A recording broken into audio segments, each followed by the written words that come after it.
Fans, welcome back for another week of the Working Fans Podcast. I'm producer Joe. AJ Strangebrew is sharing the shit out of this link on Facebook and social media, as should you. The man called Dave is just making it back, so let's add him in, throwing in his headphones. Oh, shit. And before we get started with today's guest, AJ, do you want to tell everybody about what we got going on next Saturday night in New Britain, Connecticut? Guys, finally, we're going to be back in front of a live crowd in New Britain, Connecticut at the Elks Club 957. We are going with some of the best comics regionally in this area.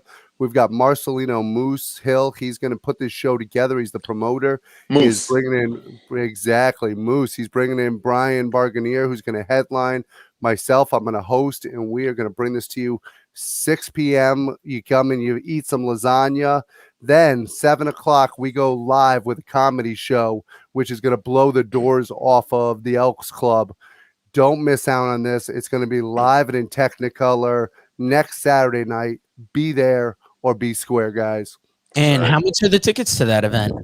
$25. But like I said, you get a lasagna meal there at the Elks Club.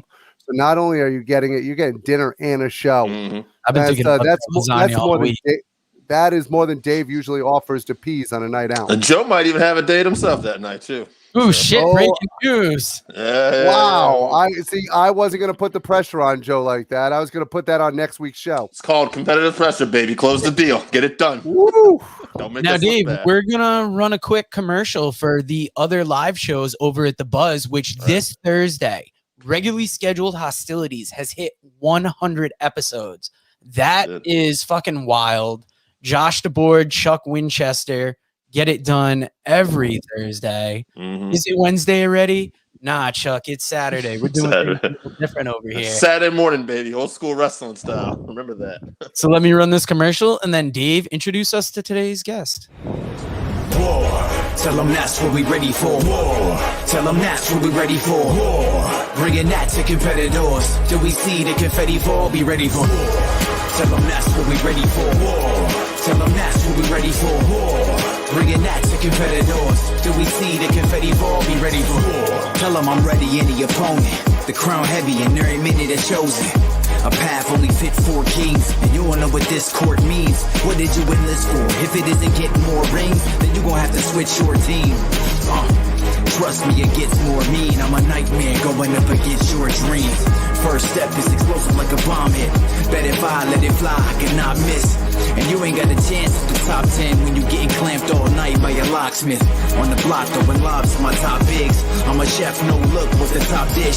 Tie game, through the pressure as the clock ticks. Crossover, step back, hit a shot quick.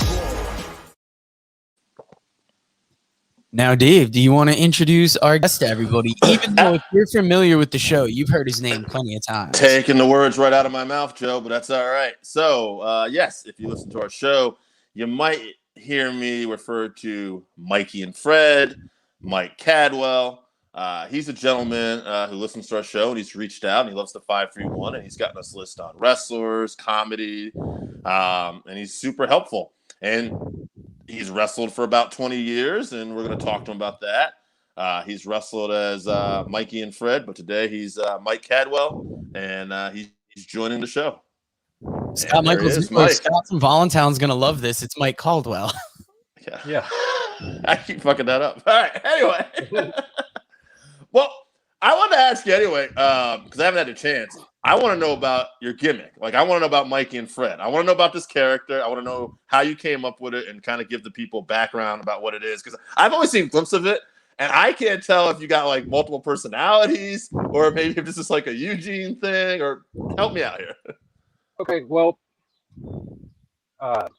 we started the gimmick, and it was supposed to be like a concussion regression. So it started out where it was I was basically a 9-year-old in a grown man's body, and I had a nephew, and he had some social anxieties, some issues and stuff like that, and he wanted me to kind of work with his personality and stuff like that. So I based that a lot on the character, and it really helped him a lot because I used to bring him to the shows and stuff like that when he was still alive, and it kind of grew from there. Wow. All right. I like the fact that Dave started off towards something funny and it ended up being emotionally and sincere. And we didn't know. No, So I think that I think that's an awesome tribute. Yeah, that's I an love awesome that story, man. So you put little parts of like his personality and stuff into this character, and you got to see it live. Yeah, that's like an ultimate fan's dream, kind of too, like playing his character out there. Now, so you've been in the business though for 20 years. How did you get your start? It was right out of high school. Actually, the high school track coach was a wrestler. He was known as the Eclipse. He was 7'2", 400 pounds. You could pick him at the lineup pretty much anywhere, and he did a lot of stuff in West Texas and in Mexico.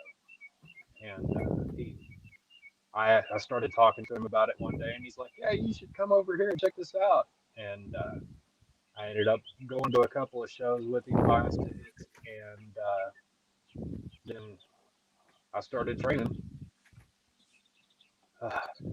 That was kind of back. It started training in 1999, and those guys were cruel back then. Yeah, nothing like they do today, man. I mean, the ribs and everything else. I remember one show. It's like, all right, we're gonna be here at 1 p.m. to set up the ring. So you'd show up, and it was me and one other guy. All right, set it up. No instructions whatsoever. So we get it all together. Finally, about 3 hours later, he's like, all right, we're going to have our show. It starts at 5. It'll be 2 hours. It's like, okay, cool. Waiting. About 4:45, he says, yeah, y'all need to go over here to back to our training facility. Get the grill started. Go ahead and get some hamburgers and stuff made.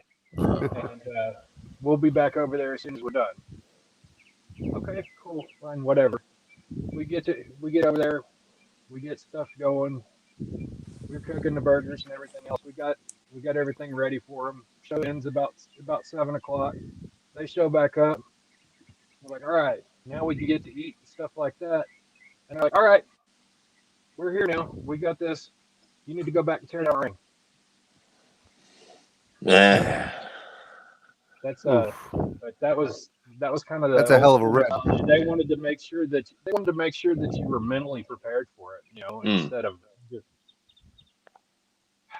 I don't want to be an ass, but you don't they try to baby people nowadays. I went through a similar thing, Michael. I trained in 94, 95. And they used to do something called the Chop Factory to us, where they'd put us in the corner, and literally every veteran would get a chance to just chop the shit out of us in the corner, just to show that we could stay in there and take the chops that were freaking popular at the time. And these kids have no idea these days the difference between how they train and what we train through. Now they're in like air-conditioned gyms and learning how to take all these safe bumps, and incredible. Mike, I noticed too, just like from talking to you, stuff like you're a pro wrestler, but like you're a super fan. Like you've been a fan for a long time. Like there's pictures with you with guys and stuff like that. Like, how did your fandom start? Like, what got you into pro wrestling? I actually was about 9 years old. I'd walk home from school, and I'd be there kind of by myself, and I would turn on the TV and start my homework and everything else. And on ESPN, I came across World Class Wrestling. Okay. It just went from there. And yeah. A lot of us grew up on that Von Erich time period where we got to see World Class Championship Wrestling on ESPN. And what a difference it was with the rock and roll music and larger than life characters. And it was just absolutely incredible for us young kids in that time period. I got goosebumps just talking to Ross and Marshall, just because it was like, to me, it was like the extension. I felt like, oh my God, I'm just even talking to like the Von Erich legacy at all. It's like, I love seeing those kids. And yeah, Texas wrestling, that got me personally out of a lot of like bad days when I was younger. I remember hating school and thinking, okay, world-class wrestling when I get home, though, is going to be on ESPN. That was a super Dave's exciting. favorite Von Erich was Lance. Yeah. Isn't it wild, though, the influence that ESPN and that availability of wrestling had to everybody? Because it's like maybe in the Northeast, you got more WWF, down south, more NWA, but it seems like almost everybody we've talked to has had that ESPN wrestling as like a staple for what kind of drew them in. Yeah, I think for our age bracket, it definitely was. But like we said, it was also some of that rock and roll music, seeing them come out to like Stranglehold and stuff of that nature, I think made a little bit larger. And a lot of the camera work and stuff like that is stuff that Vince ended up taking from World Class Championship Wrestling and using towards the WWE. Oh, no. We lost him. I had the next Nick question. got so emotional about it, he had to take a minute. AJ in his speech fucking. Hey guys, this is a perfect chance though to run a quick commercial for the audio shows offered at the Buzz. When we come back, we'll see if Mike's back, and Where if Randy not, at? we'll talk a little more wrestling. Where's Randy Oscar?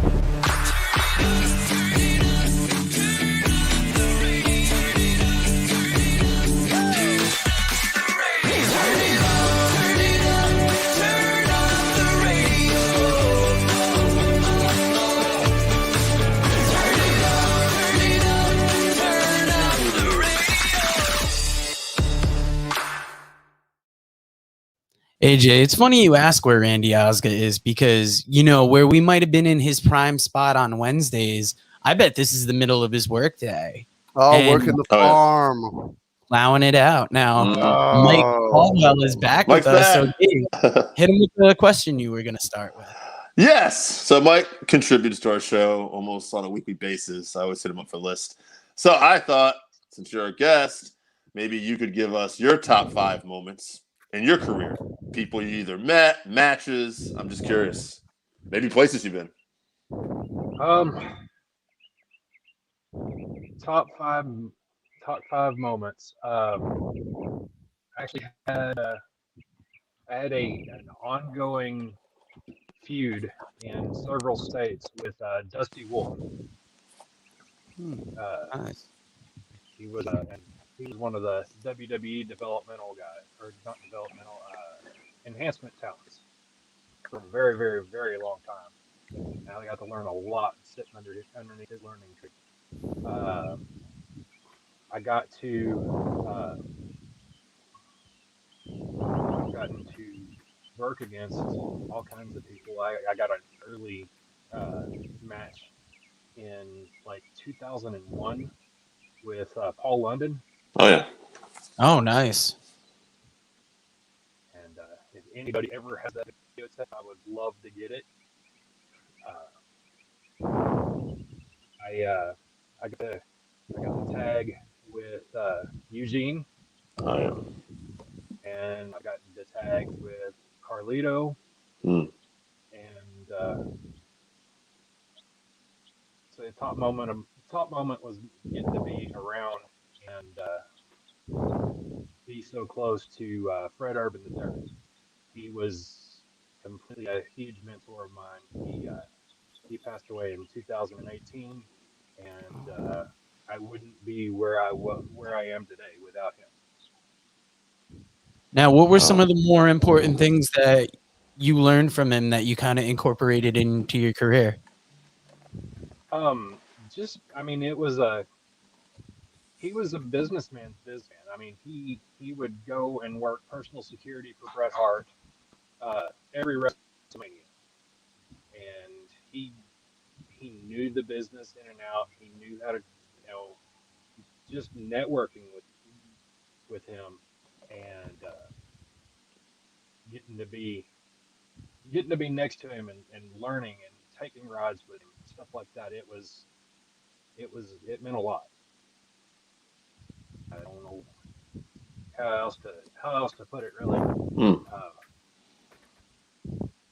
But Do you think you learned the most from him out of anybody in your career, or who do you think you took the most away from, like that taught you the most?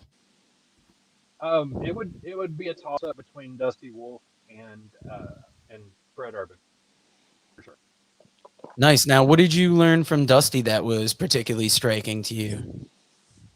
I got to whenever I started working with Dusty, I was still green, real green, and it was a. I remember the first show I met him on.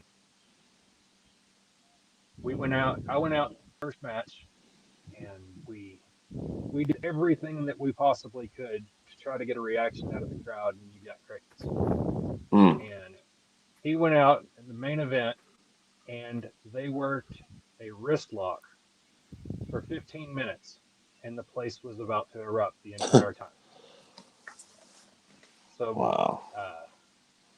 It's just character enhancement and what to do and how to do it. It was that was kind of the clicking moment, and getting to be in the ring with him and listen to him and have him walk me through stuff. It was completely amazing. You hear a lot of things too about those Southern wrestling crowds too, how it's almost a different vibe, even still, that you go to certain independents in Southern wrestling. That it's almost like, okay, they're not here to like do silly chants, not to be rude, but this like they're into it and they're following it and they're like, we're rooting for the baby faces and booing the heels. Has that been your experience? Oh, yeah, for sure.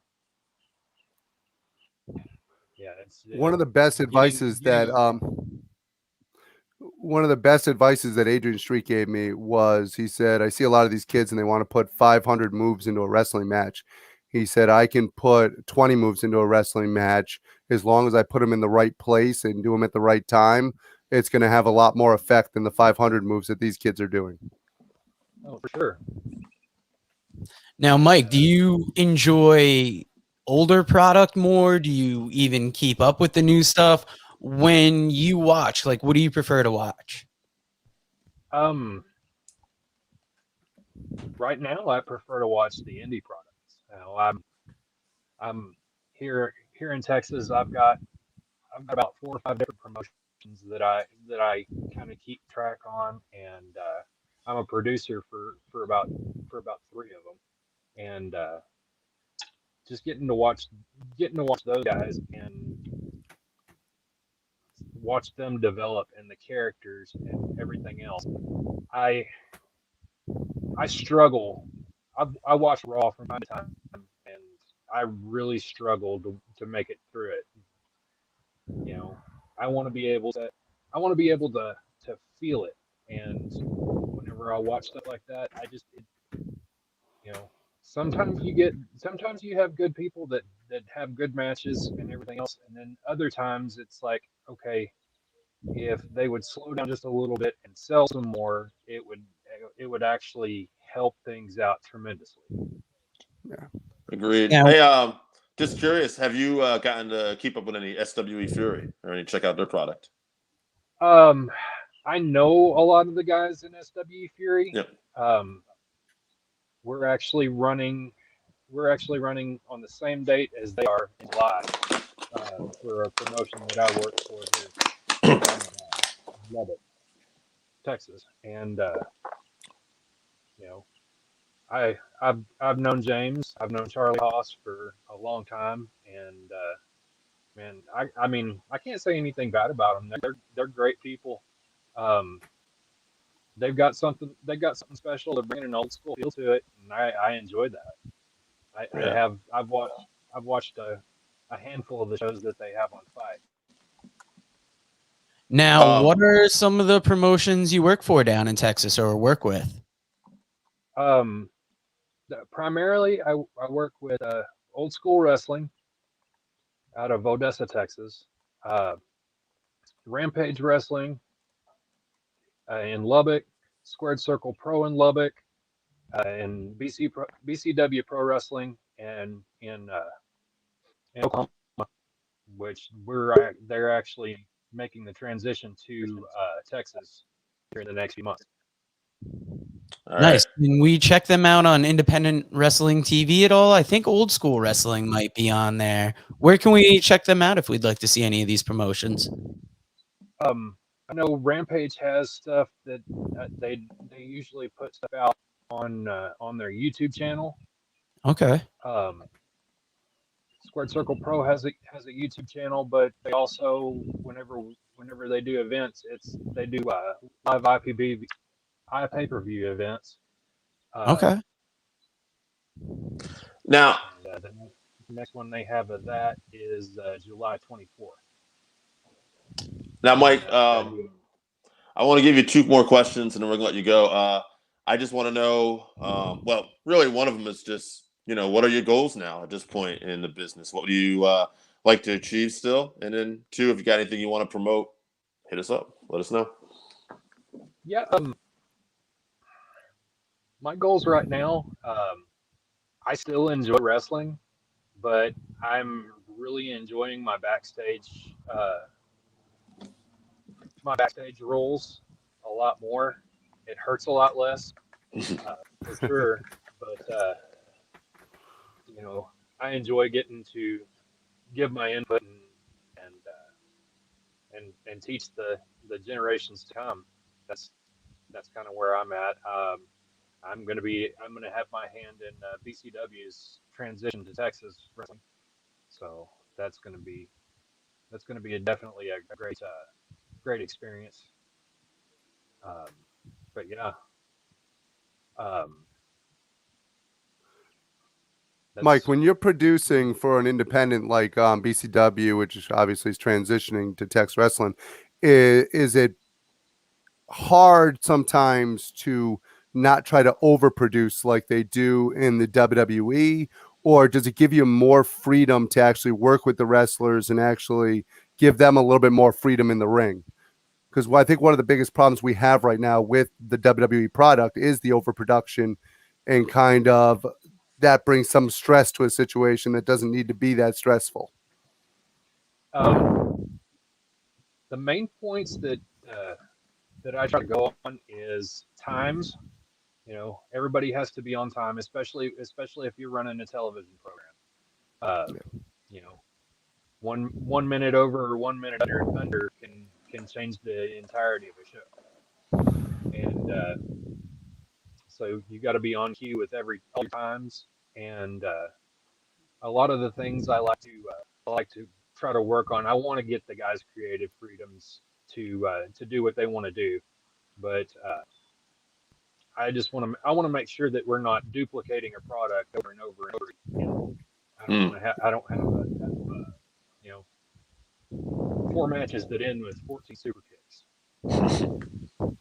Yeah, I wanted to give people a little bit of insight into that, because I think sometimes as fans we have a tendency of watching it and going, well, it doesn't make sense. Why would they do this, or why would they do this? And we forget sometimes that you have to have variety in a show, that you can't actually have the same finish to every match every time just because you like to finish one time that you saw. Mike, you got anything you want to promote, bud? Yeah, follow me on Facebook. It's Mike Caldwell. You can get to anything else I have from there. Follow BCW Wrestling on Facebook. Follow Rick Elsey. He's the mastermind for Square Circle Pro. And keep following you guys. I mean, y'all are great. Thank you, man. We appreciate that. We appreciate your support. Mike, don't forget, if you ever need a broadcast team, these 2 guys up here have been calling action for Renegade Wrestling, and then they were calling action now for Florida Gulf Coast Championship Wrestling. These 2 guys are top notch when it comes to calling. We're a work in progress. Don't over don't over us up here, buddy. I'm always working. Yeah. All right. Well, Mike, thank you so much for doing the show. You always will reach out for lists, and we always reach out back for you. So maybe we can even do some segments and stuff. I'll try to hook up with you and talk to you a little bit in the future. Maybe we can work some stuff out. All right. sounds like a winner. I appreciate it, guys. Thanks for being on, Mike. right. God bless. Thank We'll you, be Thanks for watching. joining us. Appreciate you. God, it's always fun to have, somebody that's a fan of the show that kind of gives us input on the show because you get a different perspective.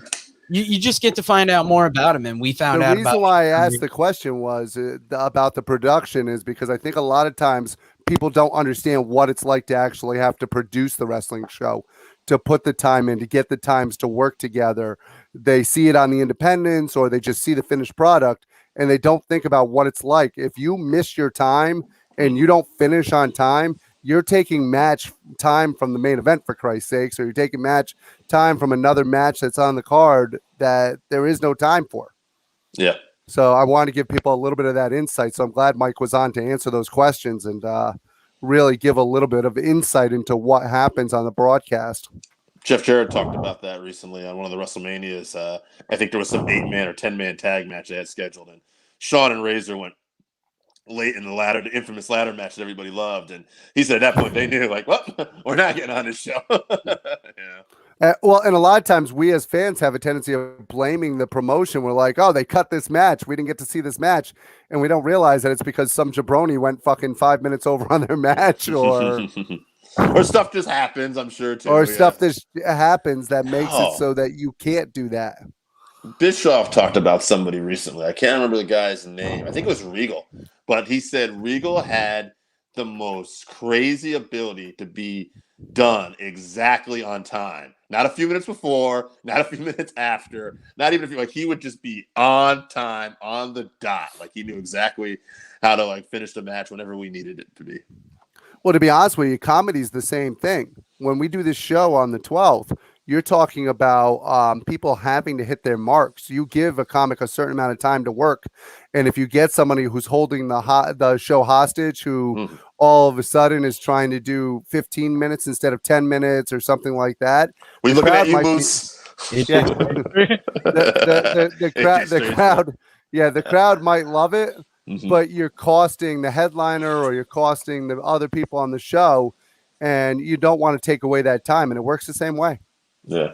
And if that time's coming out of anybody's ass, we will be getting that on film. You're going to see the dirt behind the scenes. You're going to see AJ getting cursed out for using that pussy bit that you guys kicked off the live podcast. That's right. Keep in mind, when you come to see a show, you're not going to see happy smiling. You're going to see me insulting people. If you're sensitive, by all means, stay home. All right. In the back, so I'm not even a target. Because you guys said you're hitting marks. I didn't know you'd be getting at us. I will be there for the pre-show interviews. Do not worry. Now, guys, we're going to be kind of doing a new thing with the Saturday show. We will still be talking wrestling, but we're going to mix it up. I think we'd like to mix in some guests, some comedy talk, just do a little something different because, with the job change, kind of switching things up, it's almost a nice new start for the podcast. And we hope you still watch us. We'll be giving you a half hour of our best. That's right. And I mean, AJ says that to his wife, but try. It's not the usual 3 minutes Dave promises. Hey, I'm honest. I let him know right up front. This ain't about you. He's got places to be. I got places to be. It's gonna be quick. All right. That bread ain't gonna deliver itself. I gotta be up in the morning, girl.